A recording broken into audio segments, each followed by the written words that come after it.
paranormal experiences don't really work to a timescale, and therefore we invite you to listen to a Dark Minisode.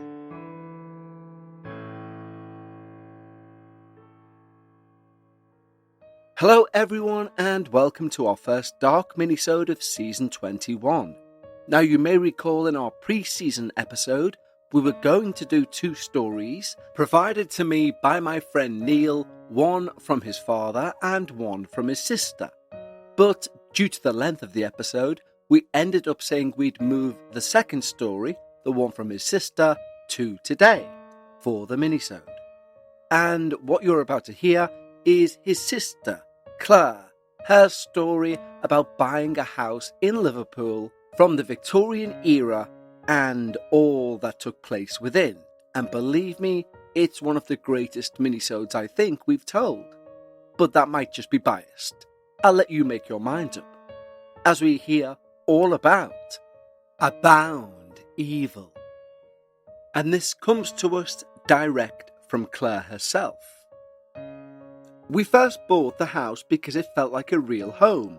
High ceilings, thick mouldings, a true Victorian 6-bed in the heart of Liverpool. It was converted into flats decades ago, and then half-heartedly stitched back together, which meant every corridor ended in a door to nowhere. But it was also perfectly situated for our business. My partner Liam and I run a theatre education company in my home. My brother, Danny, does our posters and sets, and our admin queen, Anna, keeps the whole show from collapsing. This was the dream we wanted, and we were fortunate to get. The first thing happened before we even moved in. Liam had went ahead of me with a kettle, a wallpaper scraper, and stubborn optimism to get one of the rooms upstairs ready. As the hours went on, he said with each stroke he heard a faint whistling. He told himself it was just drafts in the old place. The whistling grew clearer, tuneless but deliberate. When it didn't stop, he bent down to see a small hole, just a little oval in the plaster, the size of a matchbox, probably for wires or electricity or something. And he put his eye down to it to look in. Months later, he finally told me what he saw. And even now, I get a chill at the very thought. Stooping and peeking through this hole, he saw another eye looking back. Too close. The light behind him catching something wet in the pupil. He dropped the scraper and he just ran. He said, much later, that he didn't tell me straight away as he wanted the house to feel safe. He wanted it to be nothing. And so he convinced himself it was a trick of the light. 2 years passed and we'd made the place our own. The twins came along, a boy and a girl, and the house forgave the pram dents and the toy smudges, or so it seemed. It was a Tuesday when the next thing happened. Anna was logging invoices. I was listing workshop dates. Anna stopped mid-sentence. Who is that? She asked. Her face was the colour of paper. I followed her eyes to the piano. There was no one there. The woman, Anna said. By the piano. Then she looked clearly shocked.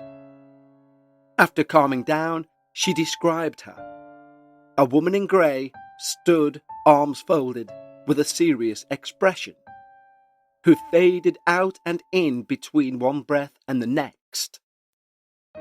Not long after that, I dyed my hair, a proper unapologetic red, the sort that photographs as flame. I had a towel around my shoulders and was heading along the landing toward the bathroom, when something like a hand clamped both of my ankles. I didn't just fall, I was yanked. My shins hit the lip of the step and I went down hard enough to see white. The towel slid, the dye bottle clattered, and I lay there tasting blood in my mouth. There'd been no tripping, no sock caught on a nail. It was as if someone decided I should not pass and made it so. I sat and laughed and cried at once, the way you do when you can't make your body believe your mind. Liam's moment came one night. He'd gone out to the bin about 9:30 at night. He said a blackness moved across the front path. Sorry, he said, like soot in water. And then it was on him. He was ice cold. He couldn't breathe. He said it smelt like the inside of a chimney and old milk. He pushed through it, ran back inside and slammed the door. We locked the door, we checked the kids, we slept with the hall light on and the landing light on and a lamp by the bed, and tried to talk ourselves back to normal. Friends would help. One came over on a Friday with a bottle and a story about his manager's new boyfriend. I was about to laugh when he stood up, pointed at the kitchen wall, and went as still as a photograph. "Who's that?" he asked. I turned. Our kitchen had an old doorway that someone had bricked up long before we arrived. Our friend swore a tall man walked right through it, eyes down, as if the wall wasn't even there. He was pale by the time he left, and not from the wine. But it was the twins who convinced us that we were not alone. They were little enough to confuse words, but not that little. It started with nightmares, and the sort of crying that has no air in it. They'd push open our bedroom door and climb into bed, hot and shaking. "Scary nanny," our daughter said the first time. It stuck. They would point at their wardrobe. They didn't want their wardrobe door closed, but they didn't want it open either. They wanted it open a crack, so they could keep watch and still sleep. One afternoon, when Danny, my brother, was babysitting, he sent a text. "Come back early if you can." Well, when we came through the door, the twins were on the first stair, refusing to go up any further. "Scary nanny," they repeated, and pointed at the landing in unison. Danny tried to make a joke of it, but his voice wouldn't cooperate. Christmas was coming, and with it was our annual tour of A Christmas Carol. We'd put together a sweet, stripped-back version with a few key props, one of which was an antique wooden chair that Liam found in his shop that smelled like polish and damp hymn books. This was for Scrooge. High-backed, rubbed arms where generations had fidgeted, and we christened the van we were using Marley. Theatre people are superstitious in jokey but sensible ways.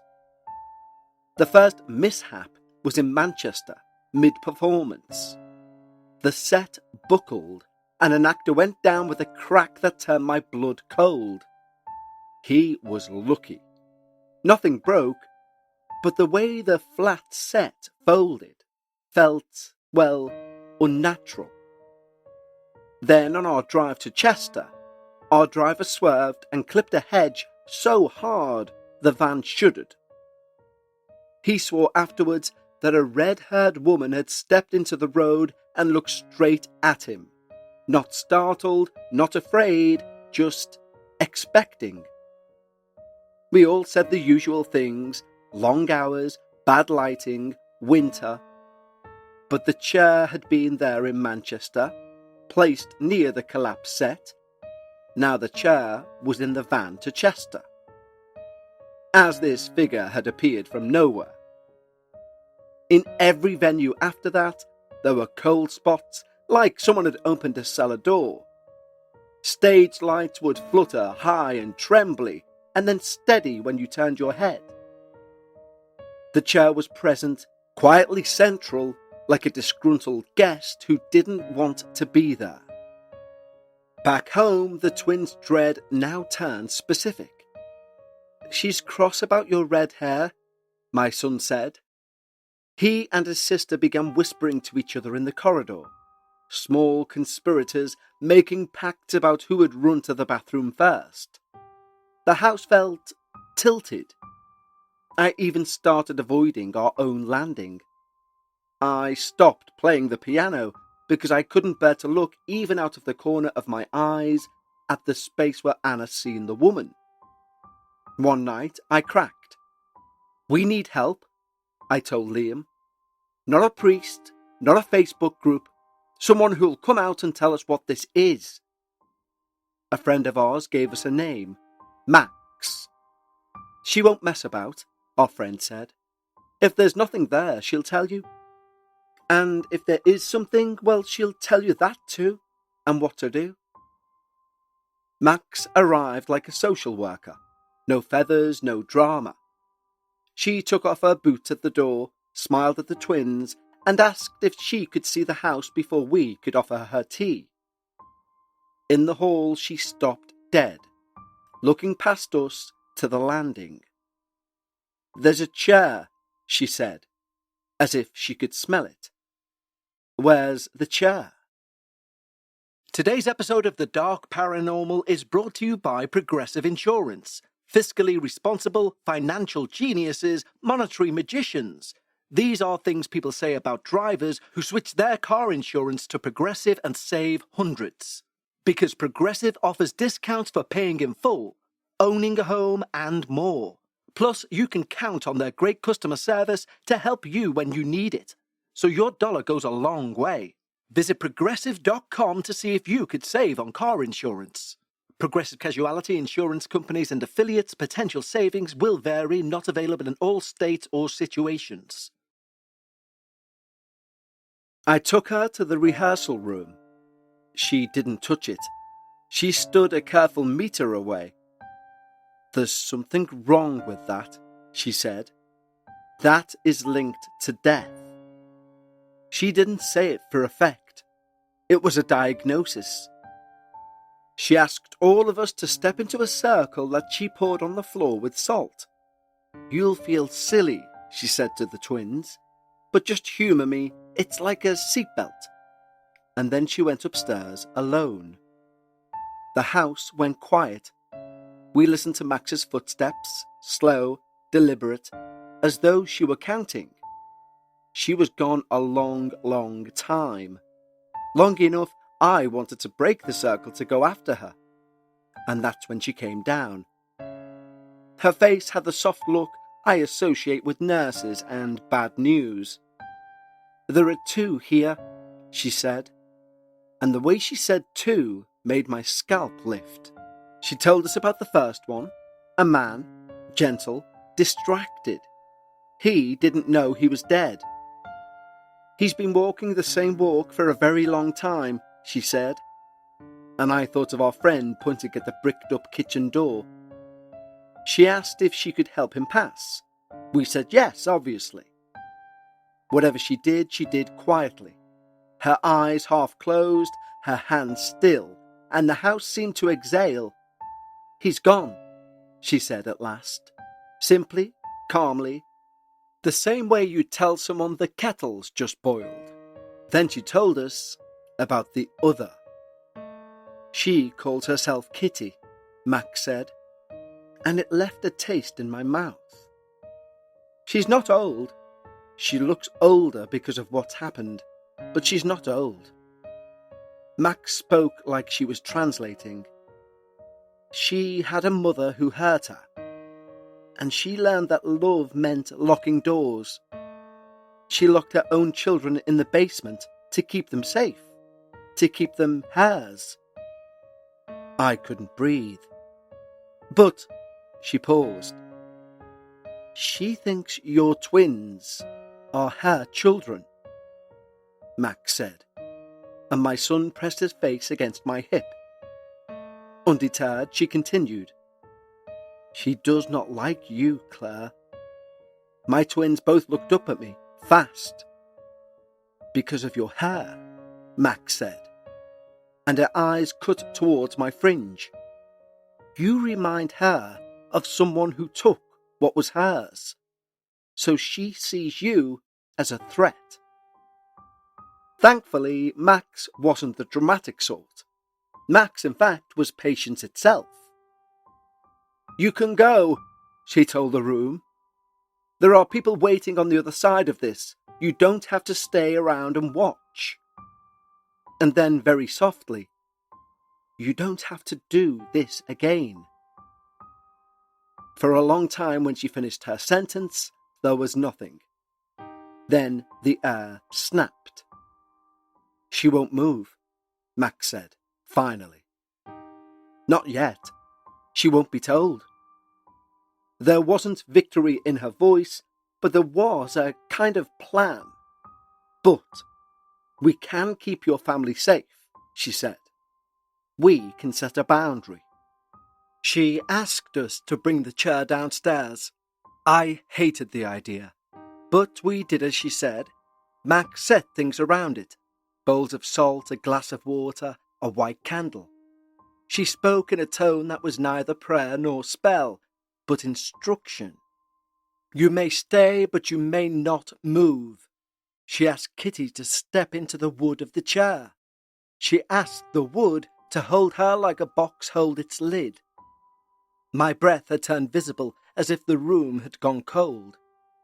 The candle almost extinguished itself, but then lit up once more. Max's voice did not rise nor fall. When she finished, she looked like someone who'd just walked a long way. "She's bound," she said. "Not forever. I wouldn't trap her like she was trapped. But for now, she can't wander." We cancelled the remainder of the Christmas Carol tour that afternoon. It felt melodramatic to call it a curse, so we didn't. We carried the chair up to the attic. Max again asked for salt, and we poured a pale boundary on the planks of the attic and set the chair within it. She then drew signs I didn't recognise. Not mystical squiggles, but shapes. Shapes that felt as ordinary as parking instructions. "Don't break the line," she said. "Don't move the chair. Don't talk to the chair." She put her hand on my shoulder, and in the hall she said, "You did the right thing. You asked for help." I then cried. I hadn't realised how long I'd been in the brace position. Afterwards, the house felt like itself again. The twins slept. The wardrobe could be left open or shut without negotiation. We told ourselves we'd survived something, and that survival had a timetable. There would be a point in the future where our story became just that, a story.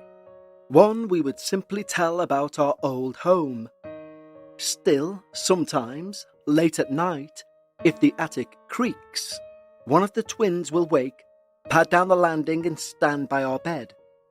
"Mum," my daughter whispers, "Mum, don't go upstairs." She can't explain why, not properly. She just shakes her head without meeting my eyes. I say all the things a mother would say. I tell her houses make noises because they're old and full of weather. She nods because she wants to, not because she believes me. Anna eventually came back to full day's work, and I pretended not to notice the way she kept her chair angled so she could see the piano without turning her head. We would talk about tour schedules and grant applications, Danny's ridiculous collections of fonts, and the twin school. Once, when the house was particularly quiet, Anna said, "Do you think it's lonely, being stuck?" I shook my head, probably too quickly. "I think," I said, choosing each word carefully, "she isn't stuck forever." Anna nodded. "Good," she said. "No one deserves forever. Not like that." It was around this time that Liam told me, finally, about the eye behind the wall. I thought if I ignored it, he said, it would stay small. So now we have a new rule, silly as it appears in writing. If something happens, we say it out loud. We name it before it can name us. The chair remains where we left it. If I have to go to the attic for any reason, I go in daylight. And I do not step over that line. And I do not speak. The chair looks like a chair. It is what it always was. Wood, joints, polish, age. If you didn't know, you wouldn't know. Sometimes the twins will stop at the bottom of the attic stairs, whispering to each other. One time I caught, "She's listening," from my son. My daughter replied, "I know." We're not religious. We don't have a vocabulary for the after. But I've learned to bless without ceremony. When I pass the attic door, I sometimes imagine a different room, a different house, another mother. The sort you can pity and fear at the same time. Stood at the bottom of her own stairs with a thought she cannot bear. And I hope someone, somewhere, is speaking gently to her. Our life has gone on. The kids draw, Liam gardens, the van is still called Marley. We will tour A Christmas Carol again, when it feels right. Only this time Scrooge will sit in something modern, plastic, stackable and boring. Our house is a house again. It lets out the usual small groans of old wood, old pipes, old decisions. Work is work, meals are meals. And when the twins crawl into our bed every so often and whisper, "Mum, scary nanny's listening," I don't correct them. I tell them what is true. "Yes," I say, "we know." And we leave it there, with the ordinary night full of the ordinary noises of a place that has decided, for now, to let us be. Claire. Well, a big thank you once more to one of my best friends, Neil, for providing his experience last time and also convincing his sister to share her experience, which I have heard before, because it's one of those tales, as someone interested in ghosts and spirits and haunted houses, that it's impossible to not learn about within your friendship circle, especially when it involves one of your friend's family members. Now, with me having such a direct link to this experience, part of me is kind of wanting to get that chair. How clever an idea that would be, I'm not overly sure, but I am tempted to at least inquire. In the meantime, thank you all for joining me on this minisode, and don't forget, if you wish to join our Patreon, you receive all of these episodes on our main feed, both ad-free and before anyone else, and the link to that is in our show notes, where you can still get a free trial week of Patreon at the highest level. Or head over to patreon.com/The Dark Paranormal. And until next time, stay safe and take care.